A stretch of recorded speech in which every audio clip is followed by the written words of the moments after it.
na-approve na yan sa Senado, yung resolution ni Alan Peter. Tanungin din natin siya, ano yung implication nito on the warrants na pending kung meron man si Senator Bato at si Bongo at the 8 others. At kumustahin na rin natin sa kanya si Senator Bato de la Rosa, kung bang nakakausap, ano na tungkol dito, tungkol sa sweldo na pinag-iinitan, bla bla bla. Lalapit yan sa akin, magpapapicture yan, hintayin ko lang.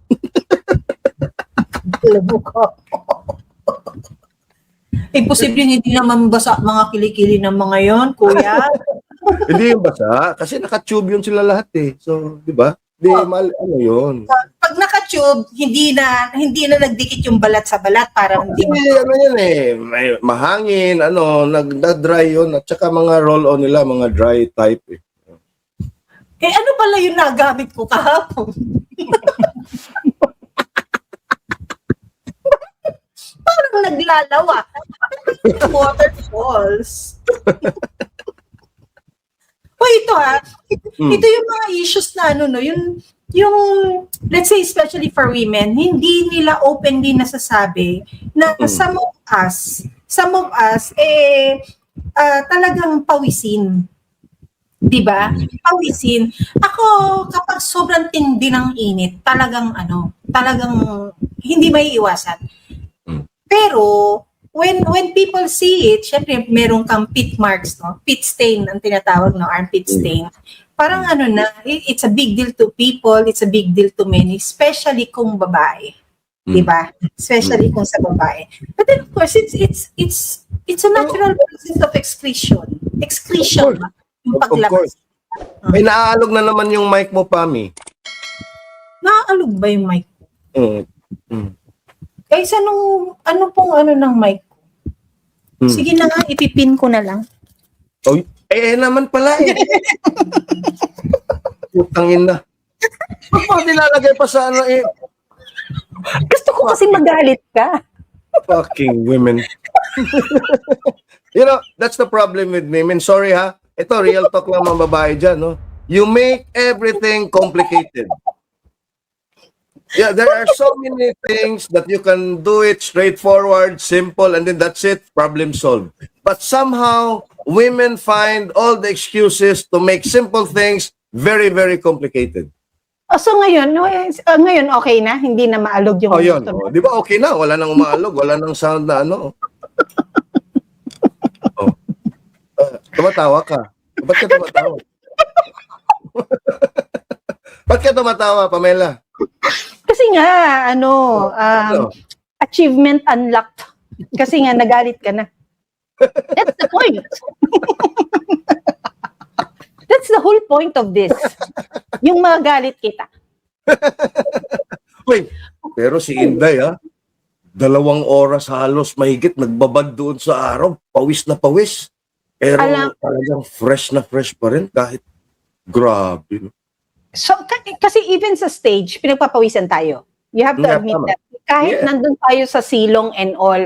And Kuyang, nakita kasi ni VP Inday, alam mo yung kasi ako nakikita ko talaga yung kahit paano mapapakaway ka, kahit alam mong hindi ikaw yung kinakawayan. Especially, nung ang nagsimula na humaharap at pumaparada sa harap niya, mga bata. Yun. She stood up and went there. Tapos meron siyang, ewan ko saan siya nakakuha ng banderitas, kinakaway niyang ganyan baka binigay sa kanya. Hindi siya nagpapayong. Akala nga namin naalis na Pero Pam, bumaba siya muna at tapos sumama siya sa contingent ng OVP. Yes. And then pagdaan sa may stage na, huminto na siya at inabangan na niya yung ibang padaan ng mga contingent. For the next hour and a half. Yes. Because yung galak nga ng maraming tao, Kuyang, kapag yung halimbawa nasilayan si Mayor Baste, alam mo yan, tilian yan, di ba? Magtitilian yan, mga babae, yung members ng Pride, di ba, pumarada din, Kuyang, di ba, nung si Mayor Baste talaga nagtilian. And then yung iba, kapag si VP Sara, ang nakikita, talaga naman yung hiyaw, iba din, Kuyang, yung parang, you're here, yung salamat sa presensya mo.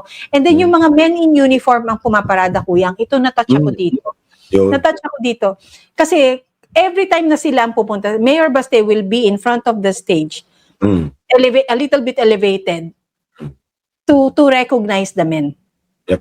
I just realized, Kuyang, no, hindi pala siya, yung position niya has not the power to do the salute. Yep. No, presidente lang yata. Presidente lang. Even the VP cannot. Tama? Cannot. Presidente lang, no? So, ang galing, no? Nagkaroon ng ganung, at least nagkaroon ng conscious effort. Unlike, look, di ba, ang daming optics na nangyari na si Speaker Martin Romualdez, si Tambaloslos, when he was Speaker, di ba, he would do that? Risa Ontiveros. Risa Ontiveros, pwede ba sila? Ngayon na nga eh. Hindi, ang tanong, pwede ba si Martin Romualdez? Hindi. I also saw Amena Pangandaman Ayun. na merong ganyan, na nagsalute din.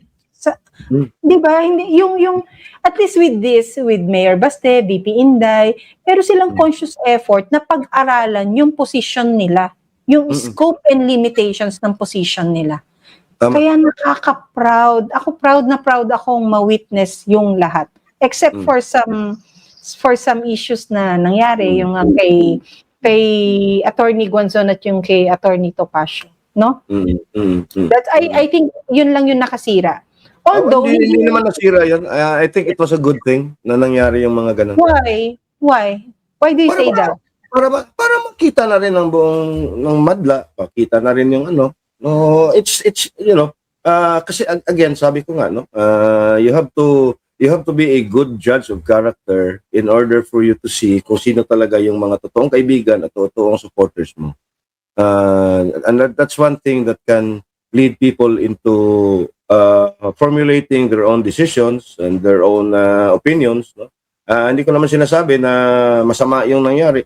Again, this just humanizing the personality kasi sanay kasi tayo na hook, line, and sinker. Tinatanggap na kaagad ano yung nakaportray sa mga PR, sa mga polished naman yun na ano eh. Tsaka yun, as raw as it gets, no? Doon mo talaga makikita ano ba yung totoong karakter ng isang tao. Diba? Yeah, oo. Tulad ng mga babae. Oo. Kami na naman. Lagi na lang kami. Ang issue ninyo. Siyempre. All the problems in this world, no, are created by women. Sino ba kumain ng mansanas? Sino ba kumain ng mansanas? Si Eva. O sino nag-alok? Si Adan. Si Adan. yung aas. Yung Kapampangan. Nawala yung H. Yung aas ba? Ang pangit bang pakinggan? Hindi ko yan. Okay. You said na hindi nasira ng pangyayaring iyon yung pinaka-okasyon. Totoo ka naman dyan. But does that expose the personalities of some people involved? Well, yes, no. It somehow will expose their true character, or at least a glimpse of what their true character is outside the public eye. Kasi naman talaga ang importante, no, yung totoong karakter ng isang tao outside the public eye, na walang nagbi-video, walang nagfi-film, wala kayong audience, no. Lalo na pag may audience ka at ginawa mo yung ganon, ibig sabihin that speaks a lot about your character. So, again, I'm not saying that those personalities are bad personalities. I'm just saying we all have our good side and our bad side. And it's a constant battle between your good side and your bad side. It's a constant debate inside your head. No? And even how you project that out to the outside world. No? Kaya, yun. Ako, I was not even aware na meron na pala silang history. Yeah, meron. So, ano to? Tungkol sa election? I think so. No, I think so. At saka ano sila eh, they are very, what do you call that? They both personalities are larger than life characters. Let's just put it that way. But not, well, anyway, kuyang may nagsusumbong dito, sinong nabingwit mo that you betrayed our PAMI, kuyang? Sabi ni Ina Bores. Pagpuyo ha, tulion tajud ka usab. Ano daw yun? Tama ba? Ano daw yun? Pagpuyo. Pagpuyo ha, tulion takadyog usab. Pagpuyo. Ano yun? Ano ba yung pagpuyo? Yung stop, yung ano ba yun? Tumigil ka? Tumigil ka. Tutuliin Oh. kita ulit. Ako na, ako pa ang nagbasa, ina naman, pahamak ka rin eh. Alam kong team pami-ibig ka, pero ang hilig nyo akong binibingwit sa ganyan. Ako naman, nag-enjoy ako magbasa because nafe-feel ko yung ang kaya kong gayahin yung accent. Pero syempre, yung sa mga salita, napaka-basic lang. Minsan nga, nag-gets ko lang yung G's. Ito si Ino, gigil mo ko eh. Well, anyway, kuya. Okay. I was talking about a while ago sa kabilang channel, no, yung sa entablado. Siyempre, nabigyan ko ng pagkakataon na nandun ka, not as the VIPs, pero yung makatungtong ka to see the point of views ng mga taong nasa taas para makita nila kung ano yung nangyayari sa grounds, di ba? So nakita ko yon. But then, nakita ko rin kasi kung gaano ka spacious nung una, yung stage. Because the people involved were only the people invited to be on the stage. And then, nung kalagitnaan na, parang sabi ko, ang hirap ng gumalaw. Kasi hindi na rin kami makatawid kapag halimbawa tinatawag kami for photos, pag tinatawag kami na merong iuutos saglit, may ipapahawak saglit, yung ganito, ganyan. Hanggang sa ang hirap ng kumilos kasi we realized na those people na even they're not invited, nandun na sa entablado. Yung sabi ko nga sa sarili ko, minessage ko nga si Marlon, sabi ko, mga tao talaga, no, aakyat at aakyat sa entablado. Yun. Kaya nga, nung dumating kami doon, nauna na yung STP Cebu Council eh. Oh, well, because you have a seat. Yeah, we have the assigned seats, no? Pinakahuli yun eh. Pinaka-back of the ilang rows deep yun, no? Bago yung guest, siguro nasa mga almost 20 or 15 rows down. Tsaka yung VIPs. Nasa pinakahuli kami. So yung STP na sina Mayor Jonas Cortez, Mayor Paz Radasa, Cap Bingol, si former DILG Yusek Lito Ruiz, nandun kami sa last row at saka yung execom ng Maisog dito sa last row. Nandun lang kami. And then yun na nga nung nagsidatingan na yung mga bigla nang bumuhos doon sa baba yung mga tao doon. And we kept our distance, we kept our spot. Doon lang kami. Tulad mo rin, nasa gilid. Ako nga, doon lang sa gilid. Hindi ako umepal. Timing naman na dumaan si Baste sa harap namin, na-recognize ako ni Harvey at pati ni Mayor. Nakapag-selfie ako at nag-uusap pa kami ng a bit, no? A bit of chat, no? Para doon sa But in any case, tama ka talaga pa, no? Kasi yan yung bang parang they feel powerful because when they are within the proximity of powerful people. Powers, oo. Yeah, para somehow sa tingin nila mararub off sa kanila yung influence at kaya nga ang daming look at Patriaga. 'Di ba 'yun ang ginagamit niyang yung picture niya with the VP doon sa isip, doon ang ginagamit niyang proof daw na ganun sila ka-close. Samantalang si Atty. Kilala nagpalabas ng screenshots na at substitute lang pala siya at si Atty. Kilala pala yung totoong inimbitahan doon.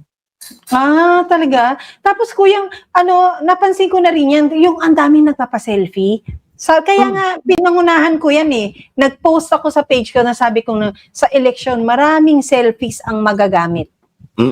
Because I was referring to the people I was staring at pagdating sa pa-selfie. And I also even heard some people na let's say with Atty. Vic Rodriguez, no, na nagpa-selfie. Tapos lantarang sinabing, Atty. Vic, ilapit mo naman ako kay Inday. Ipasok mo naman ako kay Inday. Pakilala mo naman ako sa team ni Inday. Yung alam mo yung hino-hostage nila yung mga tao na as if merong I don't like to call it access as if may say ang isang Atty. Vic Rodriguez on who would be near or who should be near Inday. That's not the point Kaya lang nakaka-hijack. Yung how do you now react to that? Diba yung parang sasabihin niya, ano sasabihin niya? Alam mo, Pami, I did not hear kung ano yung sinasabi ni Atty. Vic. Napakaingay. Pero, for me to hear kung ano yung sinasabi nung nung nagpapa-selfie sa kanya, masyadong loud. Masyadong loud. Parang, Attorney Vic, ilapit mo naman ako kay Inday. Ipasok mo naman ako sa team niya. Na para bang kami hello, bisita lang din po naman kami dito. Di ba? Kaya nga kami, ako nga personally, dami nagtatanong, sino daw yung contact namin with Baste at sa kay VP. Sabi namin, wala naman kaming contact. Somehow we got the invite. There was somebody na and I don't even have the number. Ako, guest lang kami at sa pagpasok namin doon. Kasi alam mo, nung before, kasi nauna kayo, di ba? Call time nyo was 8. Kami, ang layo kasi ng inistayhan namin kasi naghanap kami ng mura na Airbnb na isang townhouse. Kasi nga, 17 kami, no, na Maisog, Cebu. So medyo natagalan kami. Nung pumasok kami din, naglakad pa kami, no, doon sa entrance, sa likod ng stage, no. So, ayun, pinapasok na kami. Ay, nandun yung matangkad na security ni Inday, sabi, dyan lang muna kayo. Kami ako, nasa unahan. Ako, tsaka yung si Claire at tsaka yung Maisog. Kasi nauna na sina Attorney Irene, kasi malapit lang sila, nag-hotel sila, asawa niya, eh. So, ganon. Sir, teka lang muna. Kasi, nung pagbungad namin doon, paano din yung sinakyan ni Inday na pick-up? Alam mo yung sinakyan ni Inday na pick-up? Isuzu D-Max na early model na hindi man lang... Na white? Na white. Tapos Ganun daw siya pag nasa Davao Campante. Hindi man yun, kuyang, hindi siya yung bulletproof. Bulletproof na, wala talagang normal na you will not even recognize na the Vice President is inside.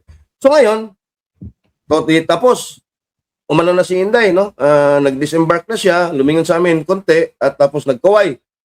Tumitili na yung mga Maisog ladies namin dito. Talagang, parang gumanan na sana. Sabi ng security, wag muna. Makakapasok kayo, wag muna. So ngayon, binigyan kami ng siguro mga 2 to 3 minutes para ma-settle na si VP doon sa stage, no? At lumapit na yung security. I've met this guy again, pati yung babae, a few times din na nag-interact kami kay VP. Lagi na lang may babaeng namimit. so ngayon, sabi niya, okay sir, pasok na kami. So, pero para pag sabi niya ganyan, sir, okay na sir, pasok. Pero sir, selfie muna tayo. Security. Hindi si Kateki yun, di ba? Wala si Kateki. Hindi si Kateki. Yung ibang isang matangkad na matipuno din na nakita ko siya dito sa Cebu, eh. Nung she was with he was with Nagpa-selfie naman. Nagpa-picture. Alam mo ako sir. Baka dito yun, nanonood. Hello po sa inyo. Naiintindihan po namin ang inyong trabaho. At saludo ako na, alam mo yun, kuyang, minsan ako tanong ko to na parang, kumain na kaya itong mga to? Tama. No, alam mo yung, umihi na ba itong mga to? Hindi ba naiihi? Hindi ba nauuhaw ang mga ito? Yung mga ganun yung tolerance nila for ngawit, ngalay, pawis, di ba yung mga ganyan na, alam mo yun, ang grabe, ang tindi, maximum. Alam mo yung mga ganon, it takes a special kind of person. Again, they have the training, they have the experience, I think, and they have the capacity to take a bullet for their principal, no? Pero no matter the training, pag wala sa puso yung dedikasyon mo sa principal na pinoprotektahan mo, wala yun. Pero nakikita natin yan sa kanila with the Vice President. Pero hindi mo yung nakikita sa mga mata at mukha ng mga security ni Bongbong Marcos. Parang napipilitan lang sila na, honestly. Totoo. Kasi kita mo sa aura yan, eh. Totoo. That they're doing this for the love of their principal, not just because they are being paid well. Oo. Kuyang bumalik lang sa akin yung eksena nung libing ni Pinoy, ni President Noy Aquino. Diba, very well commended yung 4 na poste. Diba kasi pinarada siya? Yeah. Very well commended yung 4 na guards, or 2 or 4 silang guards. Parang apat ata yun. Yung haba at tagal ng oras ng paradang yon ng burol papunta sa libingan, no? Walang galawan, usually ganyan, 'di ba, Kuya? Kapag halimbawa yung sa Rizal Park, nakita na natin 'to eh.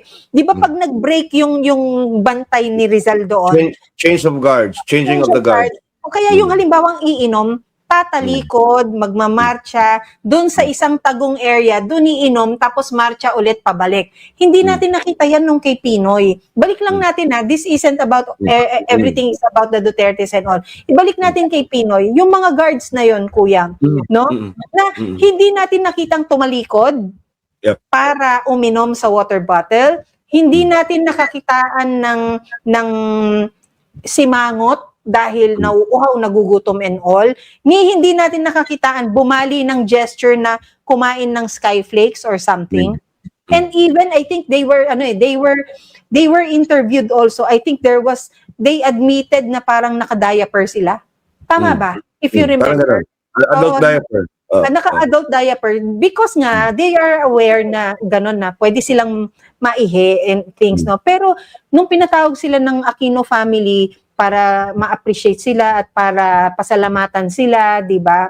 Doon din natin na-appreciate yung mga taong 'yan. Tama ka, Kuya. Kung wala sa puso yung paglilingkod nila, hindi nila magagawa ng tama. At sobrang malaking bonus sa kanila na mabuti yung mga taong pinaglilingkuran nila sa kanila. 'Di ba? 'Di ba? With Zaldico. Punta lang natin kay Zaldico. Yung mga Marines, wala naman naging issue yung mga Marines kay Zaldico eh.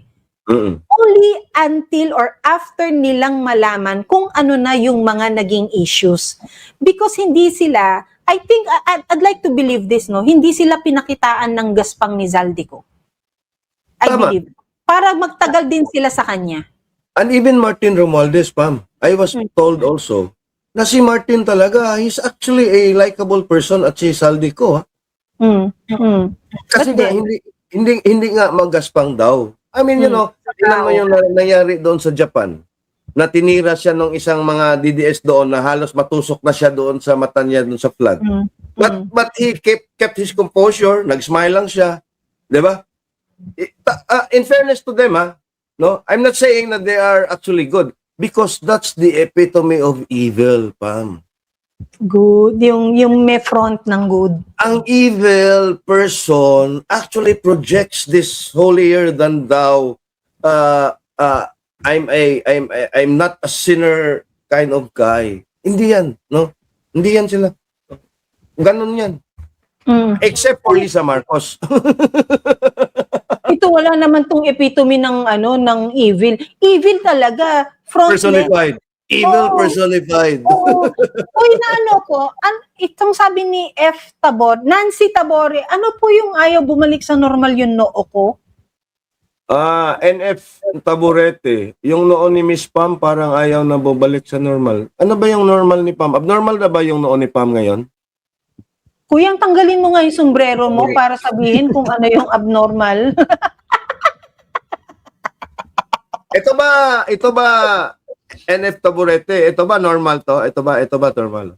Nessie yata to, Nessie Taburete o Nancy? Oo. Nessie. Uy, na-conscious ako. Anong problema sa noo ko? Anong problema sa noo ko? Kumpara sa noo ni Ibi. Anong problema? May problema ba yung noo ni Atty. Vic at noo ko? May problema kayo? Hindi na may marawa si Atty. May problema kayo sa noo ko? Tingnan mo. Oo nga, Kuyang, no, nakaka-distract. Isuot mo na nga yung sa lakot mo. Tama, wicked si FL. But then again, no, let's go back to the topic. Yung mga security naglilingkod kay Mayor Baste, kay VP Inday, and then kung sino man, ang loyalty ng mga yan is because, mabuting tao ka sa kanila. Hindi nila pwedeng matingnan. Marcos, look at Marcos. Yung secretary niyan, si Cha, di ba? Si Cha Lagamon, makikipagpatayan yun para kay Marcos. Dahil maiintindihan mong hindi naman siya pinakitaan ng kasamaan ni Bongbong. Siya as a person, right.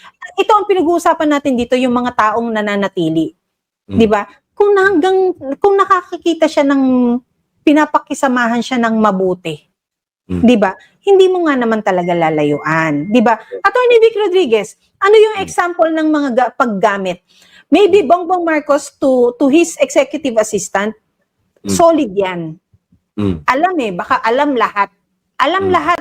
Ultimo, saan ka may hiwa sa katawan mo, baka alam, 'di ba? Mm. And that's loyalty. We commend her for that.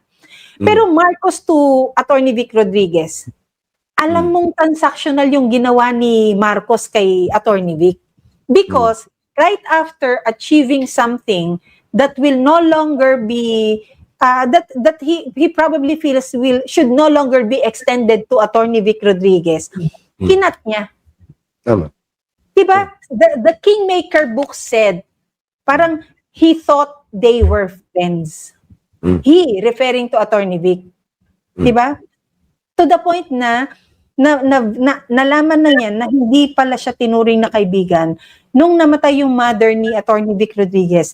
Ni ho piso mag-say ng condolence sa'yo, hindi ginawa ni Marcos. That was it. That ended everything. Because people like the Marcoses, no, they do not view people as their friends. They view them as tools that they can use in the present or in the future. And that can easily be discarded and set aside if you're a tool. No? Kasi nga, yun na nga eh. Nag-usap na nga tayo about friendship dito sa GC. Matagal na yun, di ba? Na talagang may ibang level, iba't iba ang level ng closeness mo at yung pagpapahalaga mo sa isang tao. But more often, people want to be friends with you because they feel na magagamit ka nila in the future. Either sa masama or sa mabuti. Kasi mayroon namang manggagamit sa kabutihan Di ba? Meron din nanggagamit para sa kasamaan. But the problem is, yung ginagamit mo ang isang tao without his expressed agreement, di ba? Willing victim na lang siya. Doon. Can friendship be used as your means to access power? Oh, no. People do that every time. People, not just friendship, even family ties and even a name. Family. You think family will use family to gain access to authority or to that's power? a name. Halimbawa, yung Rodriguez, gagamitin ng isang Rodriguez. Sasabihin, halimbawa, dito sa Cebu, ang dami. Duterte ako kasi yung nanay ko, Duterte yan Yung lola ng lola ko, Duterte. Pero I can manufacture a story na kapamilya ko yung mga Duterte. Kung gugustuhin ko talaga. Kasi, sasabihin ko, ito, yung nanay ko kasi, at yung lola ng niya, ito, Duterte. Oo, no? Para lang ma-relate mo, ma-connect, ma-link, ma-chain mo yung sarili mo. Because one of the reasons bakit kailangan yung tao desire for power, for to be close to the authorities, ito, yung kagaya ng sinasabi natin, lahat nag-akyatan sa stage. Because yung may sinasabi ko si Henry Tajfel, yung social identity theory na tinatawag. Yung Social identity theory. Yes, where people define themselves by the groups they belong to. Yes. No? Well, your take on this. Well, it goes back to our tribal ancestry, our evolutionary biology has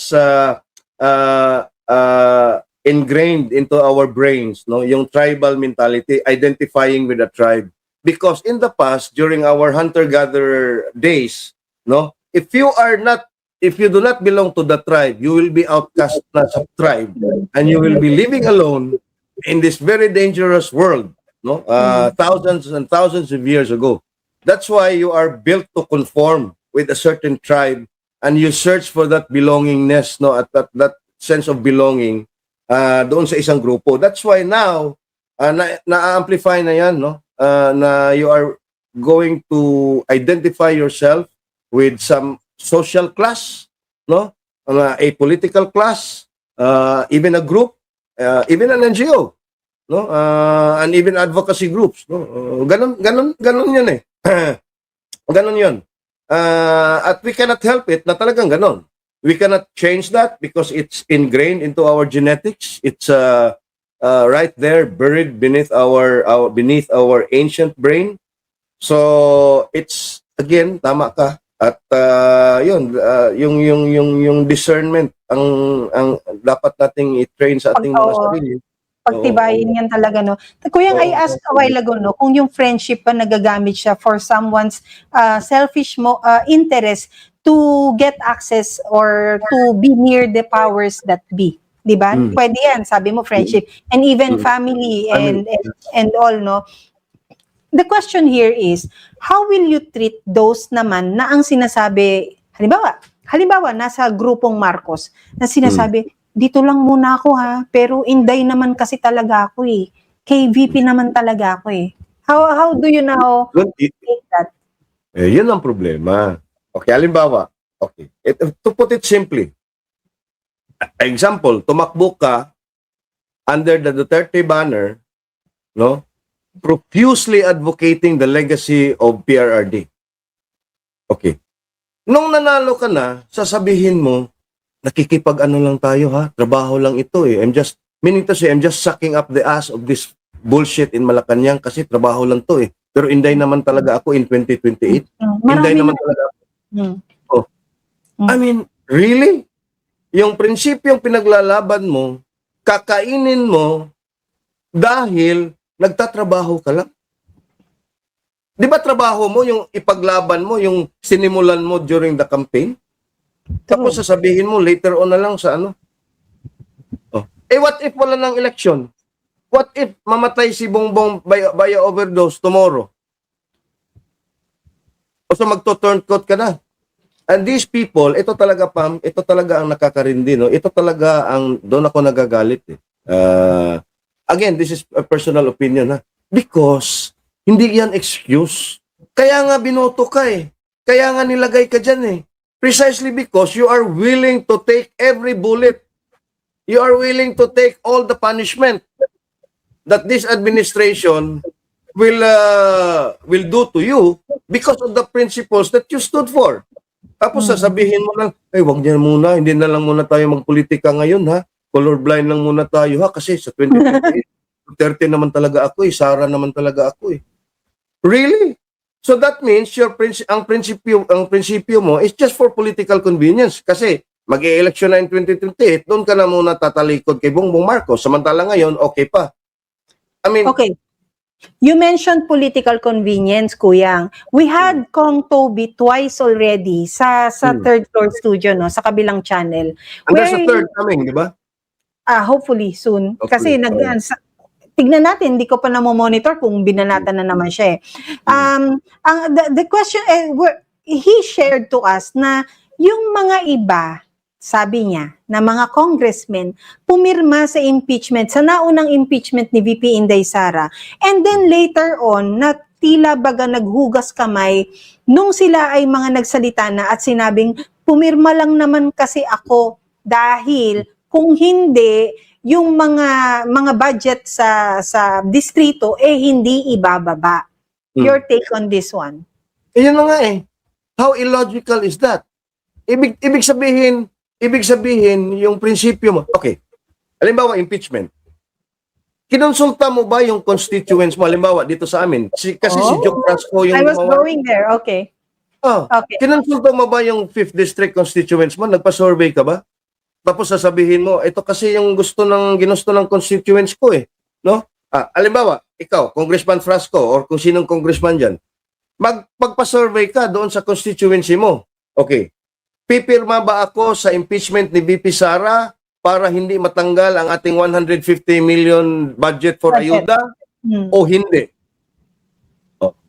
Pag hindi ako pipirma, wala tayong ayuda. Okay lang ba sa inyo? Yan dapat ang itatanong nila. At pag nakuha na nila yung sentimento ng kanilang constituents, then, ako, sasabihin ko, tatanong ako sa iyo na, representative ka eh. So, dapat you represent the sentiment of your constituents.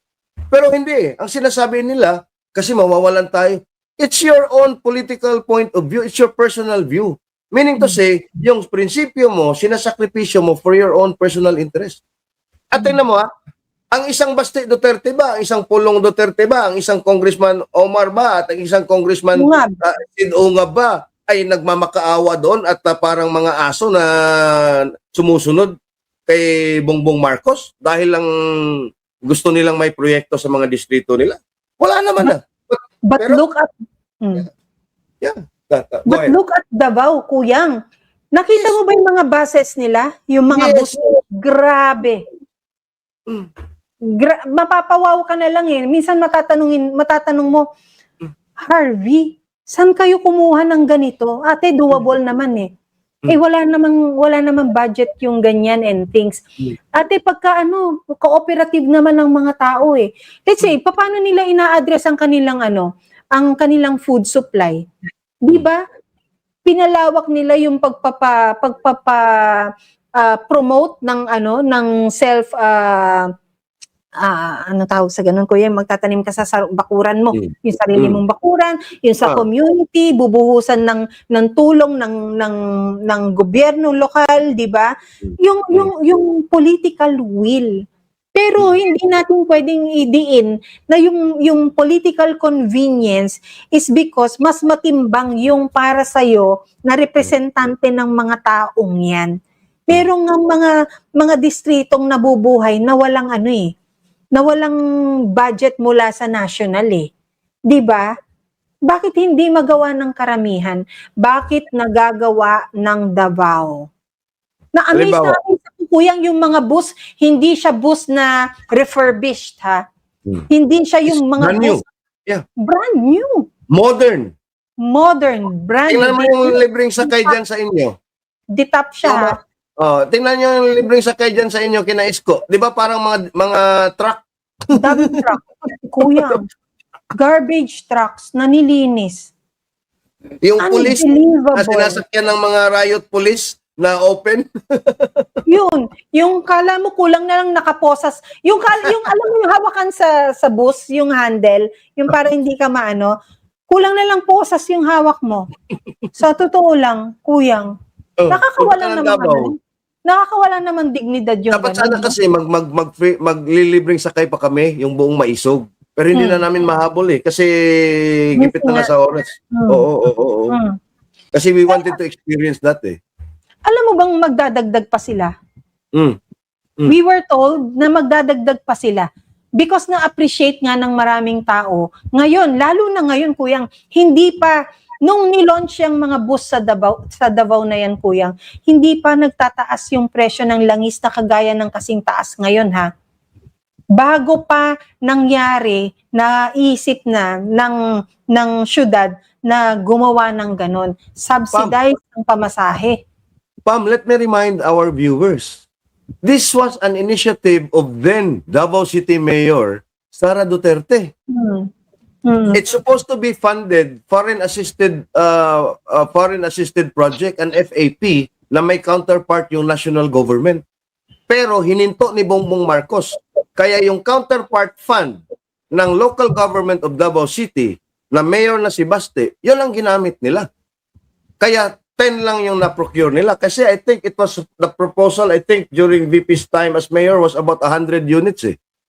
They will add more, Kuyang. Kaya nga they will add more using their own resources. Tingnan mo yung Cebu Province. Binibida halos lagi ni Pambaricwato. The richest. I can do better. We are the richest. O tingnan mo ngayon. We are the richest. Anong pinagbibida ni Pambaricwato? Local Government Support Fund. Bigay ni Marcos nung pumunta siya sa Malacanang. 350 million. Pumunta si Bongbong Marcos dito. No? Parang tuta si Pambaricwato. Putang ina, dinoble. Ginawang 750 million. A few days ago, pumunta dito si Vince Dizon. At doon na naman nagphoto op si Pambaricwato sa Mananga River. Alam mo bakit? 4 billion using the President's Fund for the rehabilitation of flood control projects. And not once did Pambaricwato call out Alan Quirante of QM Builders na mayroong massive flood control projects dyan. And we were told Alan Quirante of QM Builders gave Pambaricwato millions for the campaign, at saka yung bulletproof. Walang problema, kuya, Walang nakadeclare ba sa SOSE? Ayun na nga eh. Wala eh. Wala daw. Walang cash donation siya doon eh. In fact, Because she argued na ang pinaka-funder niya yung husband niya. who is a foreigner violates the Omnibus Election Code. In fact, Akala Meron ko may kaso kaso yan. dyan.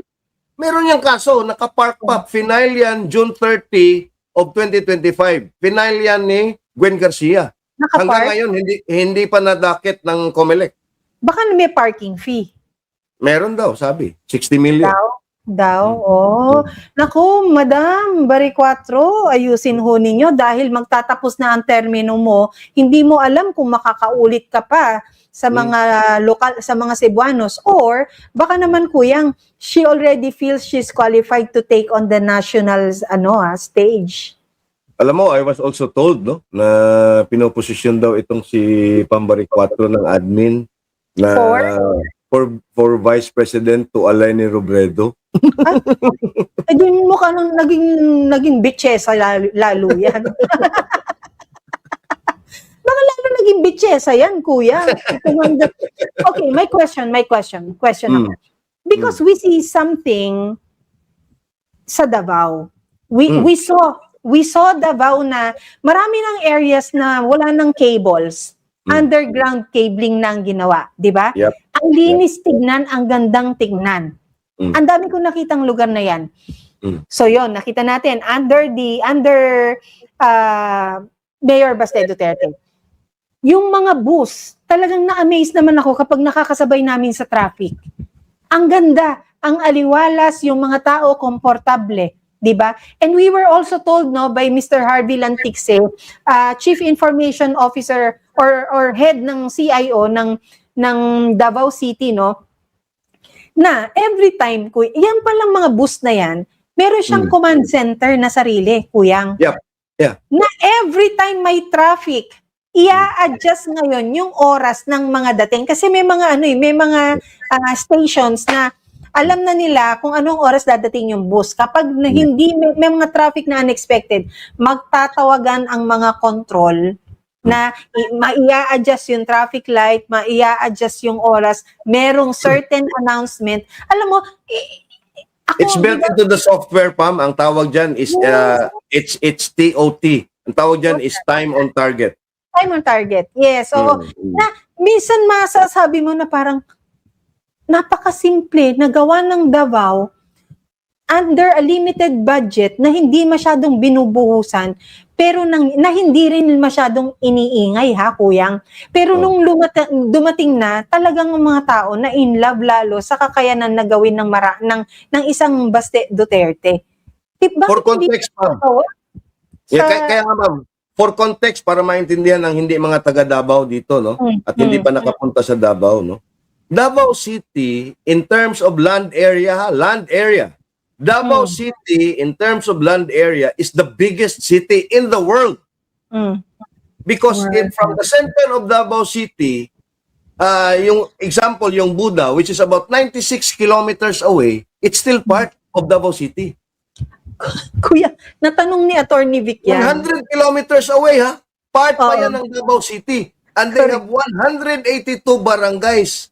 And that is why, ang dami rin nilang mga indigenous peoples during the time of then Mayor PRRD, yung inclusive governance niya, siya ang pioneer dyan.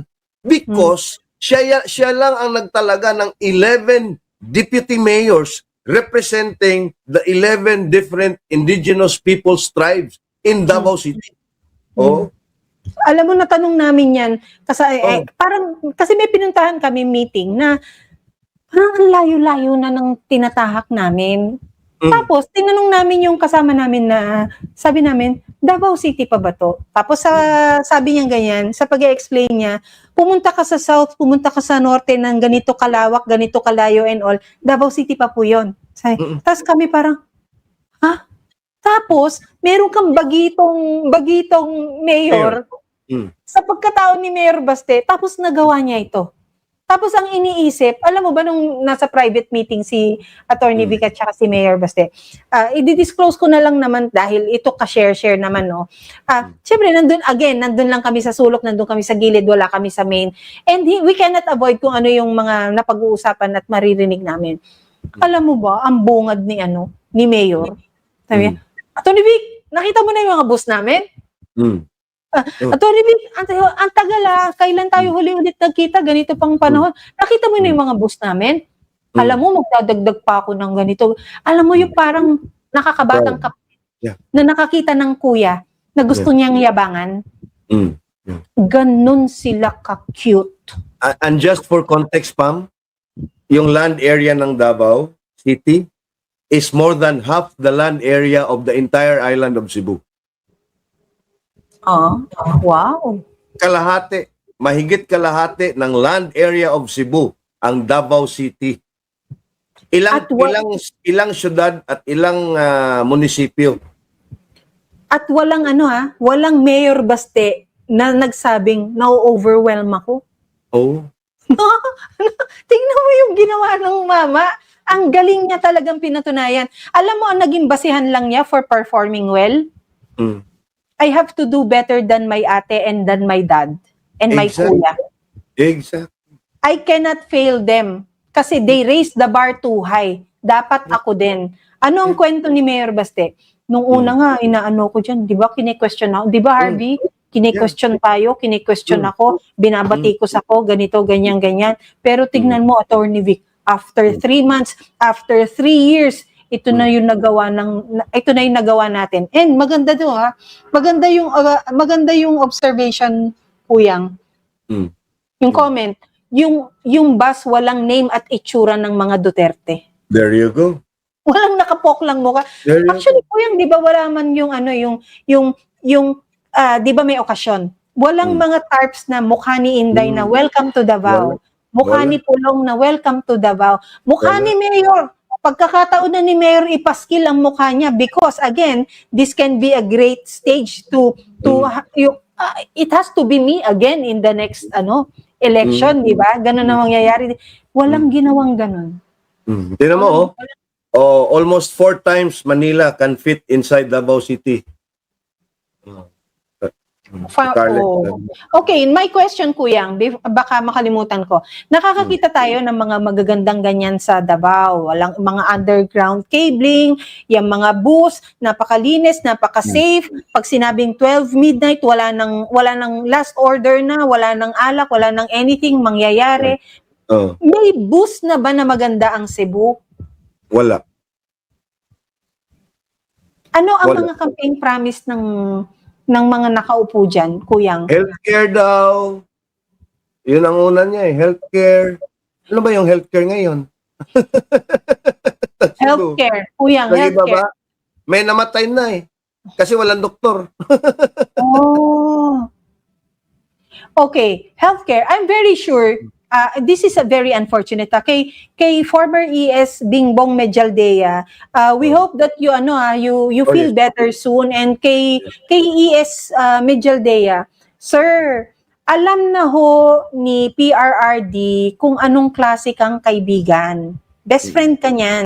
Kung anong klase kang makisama sa mga Duterte, sa mga anak niya, kung anong klase kang tao na sinusuportahan siya. Wag na ho natin ilagay yung ating sarili sa ganyang pagkakataon, knowing na alam mo rin na meron kang hihintayin mo pa, sasalubungin mo pa si PRRD pagbalik niya pagdating. You are more useful. Sorry, Pam. Magpakatatag siya, magpaka-healthy siya. Ganun na lang. Attorney Bingbong, you are more useful to the Filipino people alive. Yes, totoo po yan. At sa mga tao nakapaligid sa kanya, alam na ho natin na ganyan ho ang kanyang kondisyon at kalagayan. Huwag ho natin silang ilagay sa ganyang sitwasyon na alam natin na pagkainit-init nandyan sa entablado. Diba? Magpahinga na lang po, sir. Ako, ayun lang yung gano'n sa akin. You feel better soon. Di ba? Ano yung naririnig natin sa microphone, Kuyang? Medics please, medic Yeah. please, sino pong in charge, sino pong nandyan. O maya-maya, nandyan na ang wheelchair, sinasakay na siya, and then later on, eto na naman, meron na namang photo ops na nakahiga na nga yung mama, ginatas pa't ginawang posting sa social media.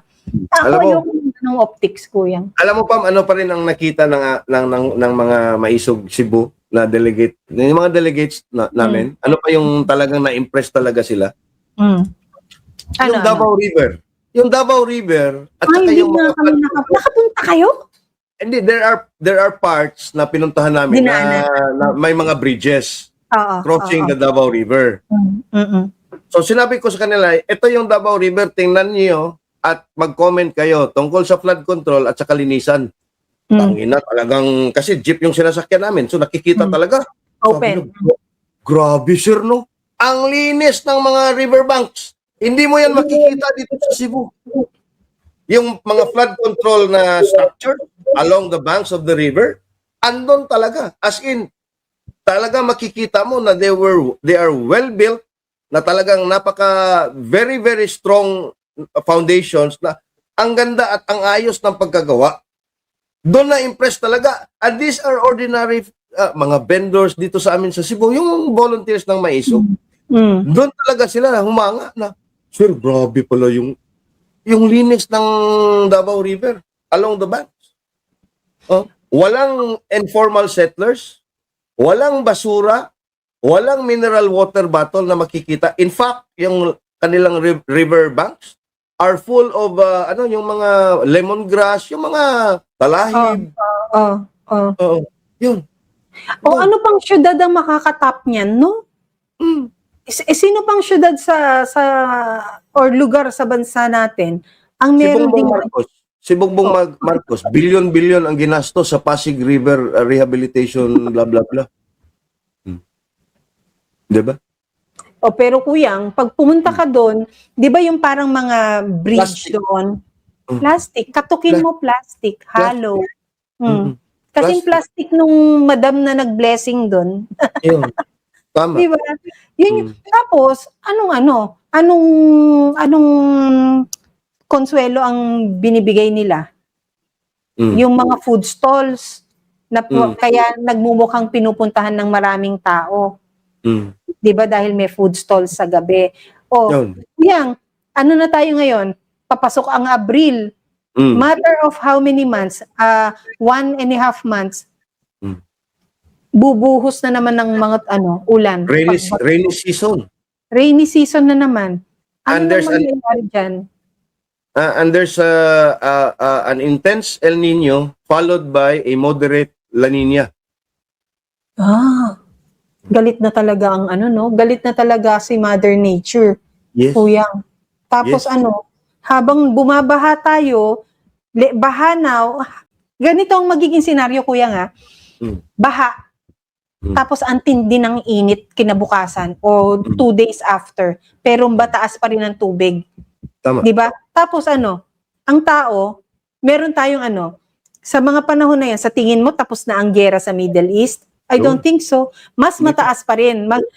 Tama kayo ni Marlon sa prediction ninyo that it is likely na aabot ng 300 per liters ang presyo ng gasolina. Tama. Baha, walang kuryente, walang makain ng tao. Walang panggatong.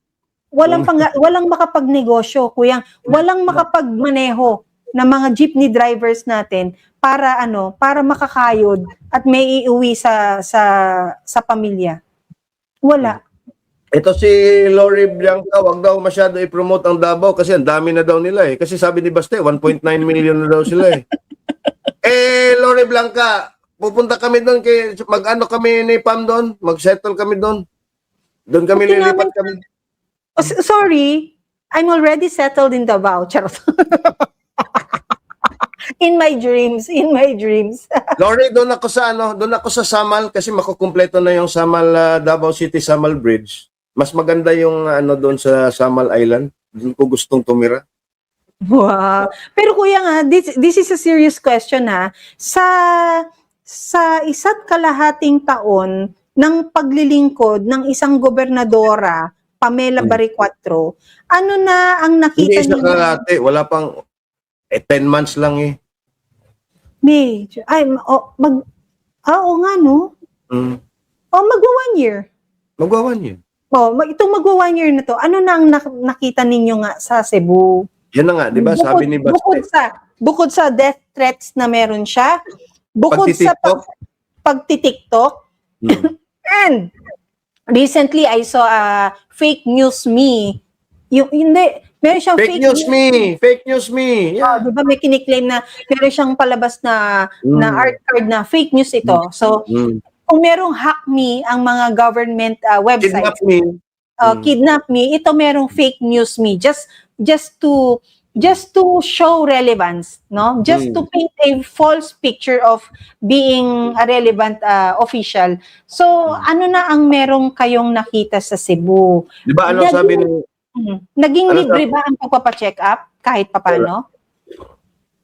Alam mo, sabi ni Baste? After 3 months, na-realize ng mga Dabawenyo because he was even being questioned by the businessmen there. Kasi stricto siya sa building code, sa mga building permits at sa mga business permits sa mga negosyo. He was criticized for that. Kasi alam mo, yung tatay, medyo ano pa yun si Digong Pero si Baste talaga stricto. Nung nag-earthquake sa Davao, walang damage at walang casualty. O di nagpasalamat ngayon sila sa pagiging stricto ni Baste. At ang sabi ni Baste, di ba? After 3 months, Davaoenos realized na putang ina, bata ito pero ang galing pala nito. It's built into him. Samantalang itong si Pamela Baricuatro, the 10 months, alam mo, I could forgive her for the first 3 months of her term kasi baguhan nga And she's full of air, She doesn't have the mental capacity to govern, Talagang bobo, Hello. I've seen her up close and personal. She cannot engage with you in academic discussions, Especially in matters of governance, But that's again beside the point. But the thing is, wala because it doesn't need you don't have to be a genius or a rocket scientist to govern. Because lahat nandyan na yan It's a matter of consolidating the policies and reviewing what policies are bad and what policies are good and then align them for the good of your constituents. It will not take you 8 months to do that. Probably 3 months the best honeymoon period. That's why my 100-day honeymoon period yan But now we're beyond 100 days. Nasaan yung kanyang sea ambulance na pinagmamayabang niya? Model pa lang pala daw to. Hindi pa na-procure. Nagyabang din siya ng mobile kitchen. And both are overpriced. 24 million for that ambulance which just cost about 8 to 10 million sa mga other LGUs. 24 million for a mobile kitchen would typically cost you just 2-3 million. I mean, ano pang naipakita niya? Healthcare daw. Ano ba yung healthcare ngayon? And she was even talking about an air ambulance which will cost you $300 million sa helicopter. Naku, palutangin mo muna yung si ambulance. Ito naman ang gigigilok sa'yo. Nasa air ka na Makita muna tayo nandyan sa karagatan na nagdadala ng mga may sakit mula sa kabilang ibayo, di ba?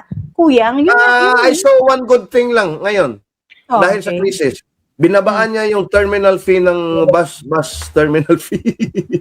Well, again, for the high position that you have, to the length of time that you have been seated or elected, yan lang ang kaya mong gawin. Kahit naman sinong barangay official, kaya din maisip yan di ba? The good thing about Mayor Baste Duterte and the Davaoenos, ito yung hindi mo kailangan ng isang malaking propaganda or press release para masabi na this is our achievement. Tama. Na-mute ka. Napindot mo ata Yun. Hello. Hello? Oh, yun. Okay na, meron na. Nag-lowbat yata. Nag-lowbat? Ikaw, parang hindi ka nag-lowbat Ano bang, sino ba nag-charge sa'yo? Gogo. Sira ulo. Kumbunga nga ako. Dumidighay ka pa ng ngayon? Durian. Durian pa rin? Durian tsaka Tsaka brandy. Hindi, kuya, hindi mo kailangan ng ingay. All you need to do is just be quiet while you're delivering or performing while you're preparing to present your achievement. Yung achievements naman, yung performance will speak for you. Naka-echo ka, Pam. Cancel mo nga yung echo. Doon sa settings, audio, and then cancel echo. Mic test, sound check. Ayun. Wala na. Di ba? Di ba? Masarap din kasi yung sometimes I'll give you a dose of your own medicine. Kasi ito si Pam talaga makulit sa backstage eh. Marlon, EB, pantay niyo yung ulo, yung background. Ito ganyan. Lapit ka nga, EB, kasi mataba akong tingnan. So I have to go like that para magkasing laki yung mukha namin. Ganyan. Tapos dito ako. Tapos dito na naman. Pati mic ko. Ilapit mo. Ilayo mo. Ayan, nakamute ka na naman. Is that a bad thing? No, it's a good thing. I like it. Ano pa? May kaibigan ho ba kayong ganyan? Tapos ang tawag niyo po ba kaibigan din? I-qualify niyo nga po si Ibi sa buhay ko. Bigyan niyo nga ho ng titulo. Basher, kaibigan, kuya, kapatid, tropa, ano ba? Ako rin nagtataka na, dududa na ako eh. May galit ka ba sa akin? Wala. No.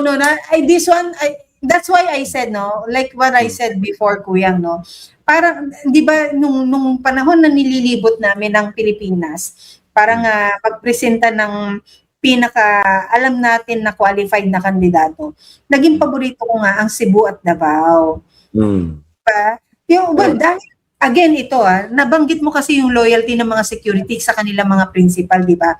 Magiging paborito mo rin naman ng isang lugar dahil sa mga taong pinupuntahan eh. Tama. Sino ba ang Davao? Sino ba sa Cebu? Di ba nandyan kayo sa Cebu? Di ba? Sila Harvey, kung sino-sino man, sila naman ang nasa Davao. Sila Brian Lim, di ba? Sila ang nasa Davao. Di ba? Sometimes a home, sabi nga nila, a home is not a structure, it's not a house. Sometimes it's the people. Yeah. Di ba? And hindi kami Cebuano, pero you make us feel like we belong to Cebu. Hindi kami Davao. I don't eat durian. But people make me feel welcome sa Davao. Di ba? Tapos meron pang mga ganyang kagaya ng mga leaders. Well, nothing Cebu.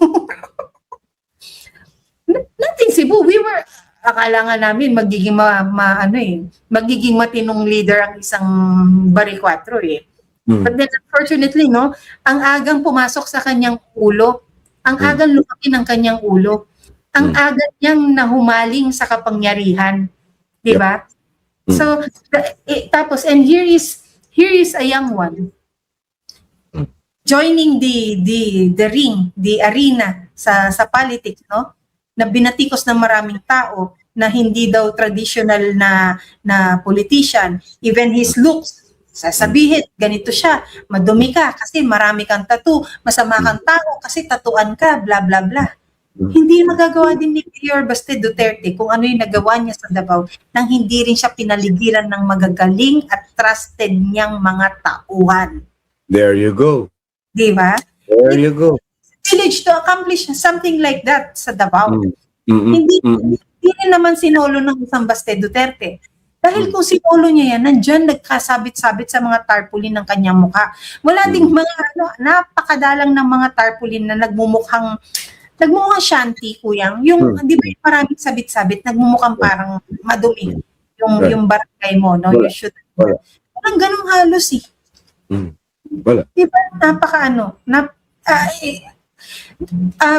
The Philippines should be how Davao is. Exactly. Sabi ko nga sa kanila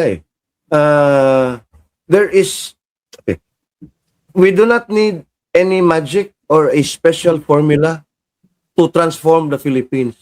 All we have to do is to copy the leadership style of Davao City and the policies that were implemented, because what can be applied to Davao City can be applied to the entire country. Sinimulan yan ni PRRD. And we saw it significantly. Oo. Budget na lang. Walang budget na nanakaw sa Davao. Mm. Di ba? Tignan mo, lahat ng budget binalik sa tao by creating safe spaces within Davao City. By buying buses na libre, subsidized ng gobyerno ang pamasahe. And now, mas na-appreciate natin dahil ang sakit-sakit po sa bulsa ng pamasahe. Airfare. Buti nga kayo, maaga kayo nakapag-book. Pero nung tumaas ng doble. Kuyang, doble. And then what? You don't see anything promising or improve na nag-i-improve sa airport. Diba? Ganun Alam mo, Pami? Ganun ka-connected lahat ng mga bagay. Alam mo, Pami, once you go to Davao, you will actually fall in love. Alam mo yung mga kasama namin from Maisog, Cebu, mga ordinaryong tao lang yun, nangungutang nga sa mga pamasahe nila. Inutang yung iba, ha? Pero alam mo, nung pauwi na kami, anong sabi nila? Sir, kailan tayo babalik? Mag-iipon na kami. Sir, babalik tayo sa Kadayawan Festival, sir, sa August, sir. Mag-iipon na kami. At saka yung hindi nakasama, kasi it was a sudden Maiinggit sa storya yan. Oo, mag-iipon daw sila. Oo, kasi baka sa susunod daw, sasama na sila ulit. Biro mo yung gano'n. Kami rin nag-iisip Sabi nga namin kay Harvey, sa susunod ulit, Harvey, kailan kaya, blah, blah, blah. Yung mga kaibigan natin doon, kailan kaya we look forward to visiting Davao again.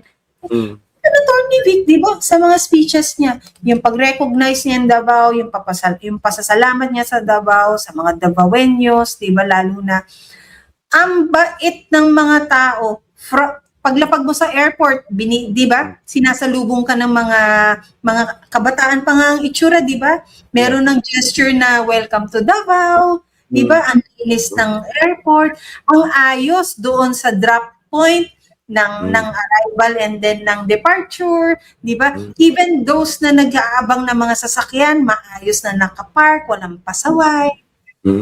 Yung alam mo very important yung kuyang, di ba? Yung gate mo to your tourism is the airfare. At saka at saka yung inclusivity ng gobyerno ng Davao, talagang nandun, equal rights to all. Ako I'm not promoting ng bisyo masama talaga yung paninigarilyo. And it's being widely publicized that Davao is a no smoking zone. Talagang you cannot smoke in public places. Pero the law also requires establishments to provide a designated smoking area for smokers. So meaning to say, kahit masama yan, but it's also their right na magsigarilyo, and then the government also has the responsibility na bigyan sila ng kanilang sariling lugar kung saan nila susunugin yung mga baga nila. kasi equal protection under the law. Kasi you are discriminating the people na nag-smoke. Kaya doon talaga, I mean, hindi tayo just so people will know, no, paano ba at parang tinawag na nga tayo na kulto ni Digong, because we see the policies and the philosophies of Digong is really for governance in the grassroots, yung totoong pangangailangan ng constituents foremost on the mind of the Dutertes bago mag-create ng mga policies. And then it's so simple. Simple lang naman Meron bang special formula doon na nakita natin para gumanon sila? Meron bang special formula para maging disiplinado ang mga Davaoenyo? Wala naman Di ba? Wala. Political will lang din ng namumuno na ito ang batas, ito ang sinasabi ng dapat gawin para hindi yung ito ang gusto ko. Hindi nga ganun kuyang Ito sa tingin namin bilang leaders ninyo ang makakapagpabuti sa Davao. You always make it a point na ang beneficiary yung Davao. Hindi yung siya na si Mayor Baste na ito ang gusto ko. Ito ang sundin nyo dahil ito ang gusto ko. Di ba ano ang sinabi niya? Ang mga bus na ito sa magandang pag-handle ng ating syudad, ng budget, makakapag-provide ang syudad ng ganitong bus. So, ngayon, sobrang successful. Di ba? Anong sabi nung mama? Magdadagdag pa kami, Attorney V. Kasi ganito, ganyan. Buti nga, bago pa nakapagtaas ng mga presyo ng langis, nandyan na yan. O problemahin na lang. Bahala na, may mahahanap tayo, may mga tutulong dyan. Mayroon pang mga natitirang budget na pwedeng i-ano dyan. Although hindi niya sinasabi na gano'n, but then, but how? How? Alam mo naman sarili niyang pera yan. Hindi. Dahil well-managed ang funds. Tsaka Kaya yung accomplishment na ganyan. Kuyang. tsaka yung prinsipyo nila of inclusive governance to all. Pinakita talagang he emphasized it during his speech, yung talumpati niya, na kung nandito ka sa Davao, ibig sabihin if you're a guest na nasa Davao, Davaoenyo ka na. Oh, no? Nakakataba ng puso yun, ha? Talagang humiyaw yung maisog kasi nandun sila sa harap ni Mayor, eh. Ang sabi, kung nasa Davao ka, Davaoenyo ka. Imagine that. Niya in-emphasize, dito sa Davao, pantay-pantay. Walang babae, walang lalaki, tomboy, bakla, walang mayaman, walang mahirap, walang opisyal, walang bata, wala. Kung pumila ka, pumila ka. Di ba? May ganun, kuya, tama? May ganun ako nag-class.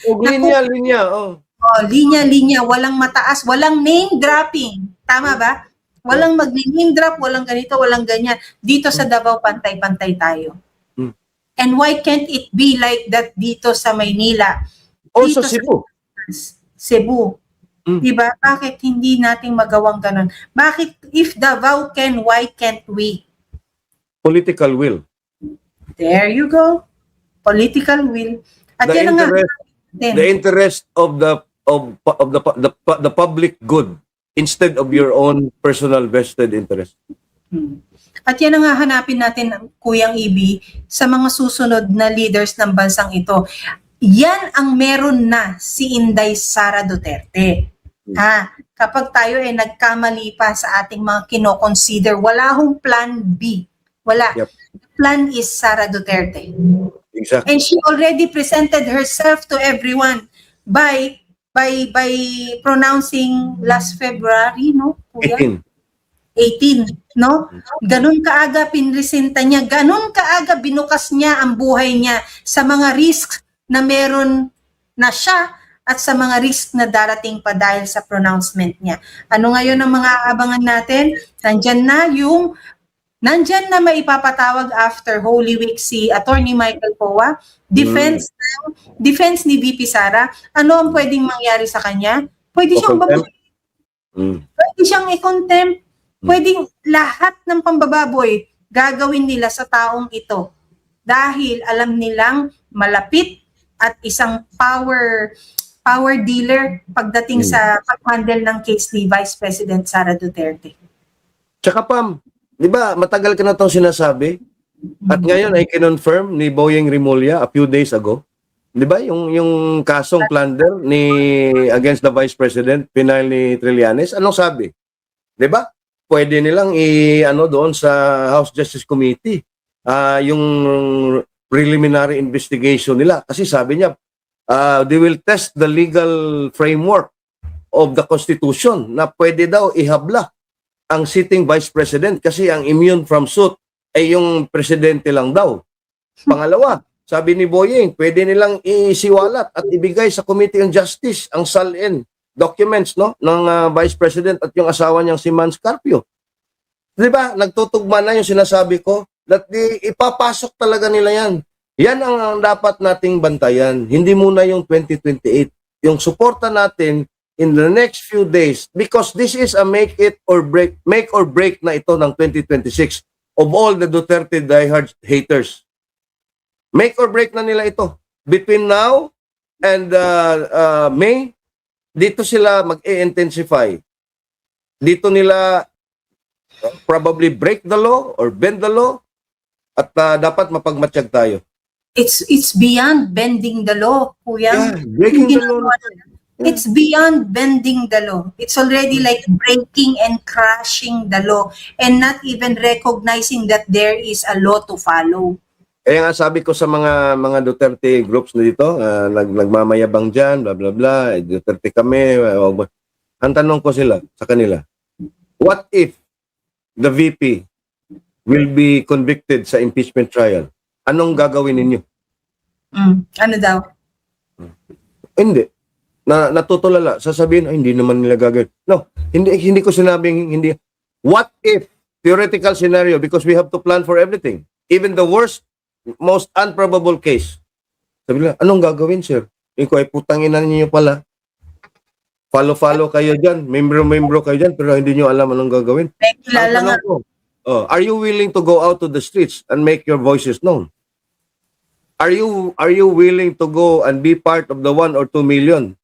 Or are we, the 32 million who voted for Inday Sara, a fraction of us, are we willing to go to demand accountability from all these idiots in Congress? Yun ang tanong. Ikaw nga nagtatanong ka pa lang ng what if eh. May kilala nga kami, kuyang, nag-hire na ng mga influencer to promote the person na if ma-impeach si Sara, siya ang iposisyon. Siya ang ipakilala sa tao. Ikaw nasa what if ka pa lang, ito nasa planning na.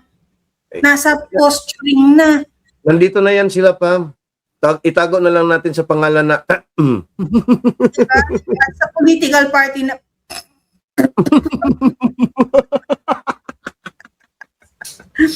ay, nako, mga taong ambisyoso talaga. Pero as we close, no, ang ano lang dito is congratulations, Davao. Yep. For doing the best that you do. Itong lahat ng ginagawa ninyo, kinaiinggitan ng marami. Kinaiinggitan ko bilang nandito ako sa Maynila. Kinaiinggitan ko dahil wala sa probinsya ko ng ganyan. Kaya nakapag-post ako nung minsan na parang, pahiram naman kay Mayor Basti dito.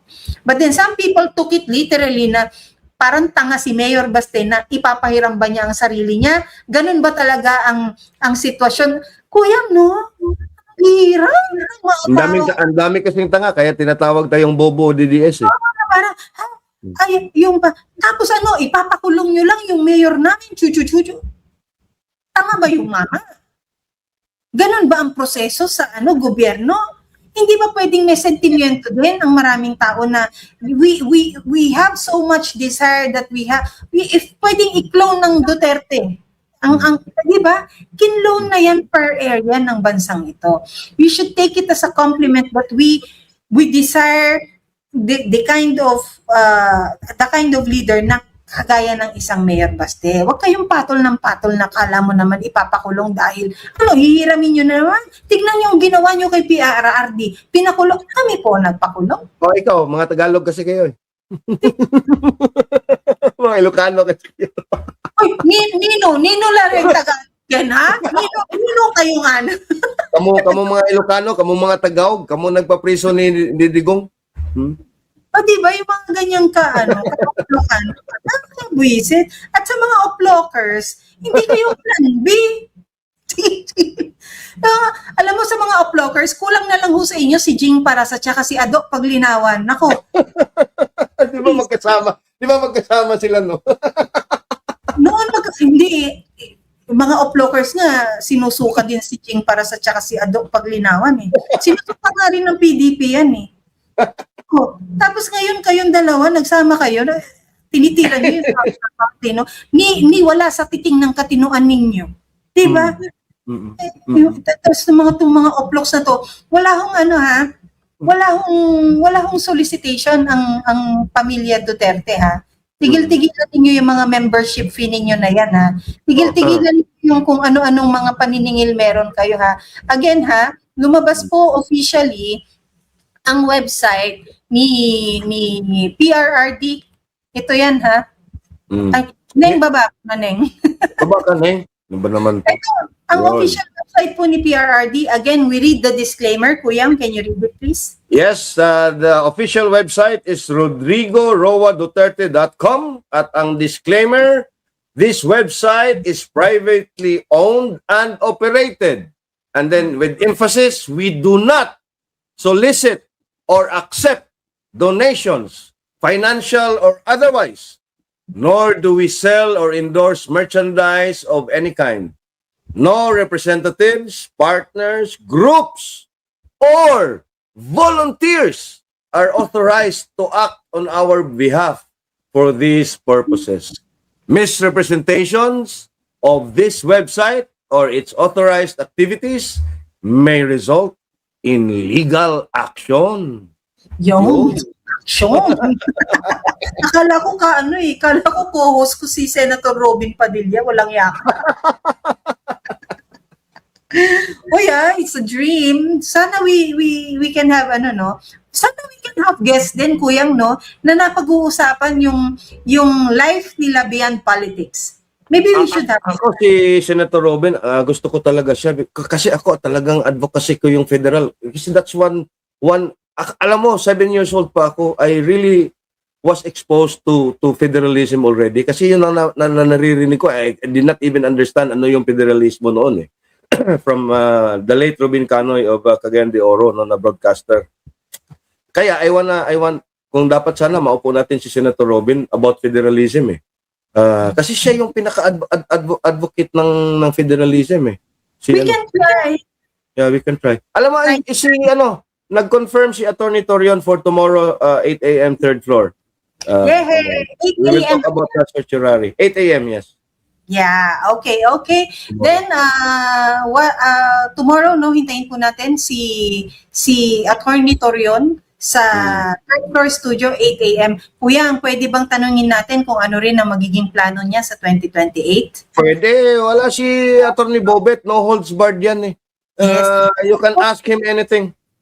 And of course, ito na rin ang isang pagkakataon din na matanong natin siya tungkol naman sa kanilang isinampang kaso na petition for certiorari sa Supreme Court, kasama si Attorney Vic Rodriguez, Attorney JV Hinlo, and of course Councilor Attorney Luna Acosta ng Davao, para malaman din natin kung ano yung mga tanong ng maraming tao, yung pagpapaunawa, bakit sila ang gumawa, ano ang mangyayari if the same case will be filed by the Vice President's own legal counsel, ano ang mangyayari doon, tapos what lies ahead. And of course, probably we can ask, since he is the legal counsel for the Dutertes and some cases of PRRD, probably we can also ask questions, no? Yes. Tsaka yung resolution na approve na sa Senado on the framework of extraordinary rendition of Filipino citizens. Na-approve na yon sa Senado yung resolution ni Alan Peter. Tanungin din natin siya, ano yung implication nito on the warrants na pending kung meron man si Senator Bato at si Bongo at the 8 others.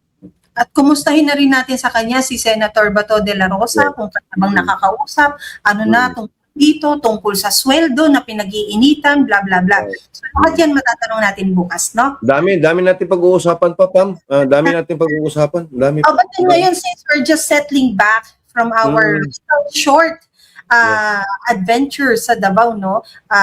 That's it about Davao and why we love Davao and a little bit of why people talagang nahuhumaling sa kapangyarihan. But Davao will always have a special place in our hearts. And soon, makabalik, Kuya. Yes, soon. Hopefully, very soon. Yes. Maraming salamat po sa inyong lahat. Ako po si Pam at si Inday Sara, ang aking presidente.